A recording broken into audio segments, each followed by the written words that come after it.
విజ్ఞానము పెరిగి ప్రపంచమే అరచేతిలోకి వచ్చేసింది. ఇలాంటి ఆనంద సమయంలో కొందరు యువకులు సంస్కృతి సాంప్రదాయాలను తుంగలో తొక్కి కాళ్ళరెగరేస్తున్నారు. ప్రతి సంవత్సరం డిసెంబర్ 31 పోతుంది, జనవరి 1 వస్తుంది. కానీ ఇతర మతస్థులను చూసి నేర్చుకోవాల్సిన దుస్థితి ఏర్పడింది. డిసెంబర్ 31 నాడు ముస్లింలందరూ కూడా తమ తమ హోటళ్లలో బిర్యానీలను, కేకులను, బిస్కెట్లను, ఛాయ్లను, కూల్ డ్రింక్లను అమ్ముతూ బిజీగా ఉంటారు. క్రైస్తవులందరూ రాత్రిపూట చర్చిలో వెళ్లి ప్రార్థనలు చేస్తారు. కొందరు హిందూ యువకులు ఏం చేస్తున్నారు?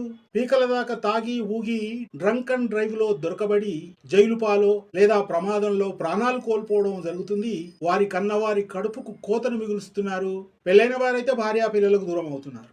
మీరు సంపాదించిన డబ్బు తాగొద్దు, తినొద్దని ఎవరు అనలేదు. ఇంట్లో మీ పిల్లలతో జరుపుకోండి, బజారు పాలు కాకండి. ప్రపంచమంతా ఒక క్యాలెండర్ను పాటిస్తున్నాం కాబట్టి చెప్పాలనుకుంటే ఆంగ్ల నూతన సంవత్సర శుభాకాంక్షలను చెప్పండి, అంతేగాని చెప్పొద్దనడం లేదు. సనాతన ధర్మాన్ని పాటించే వారికి యుగాది నూతన సంవత్సరం.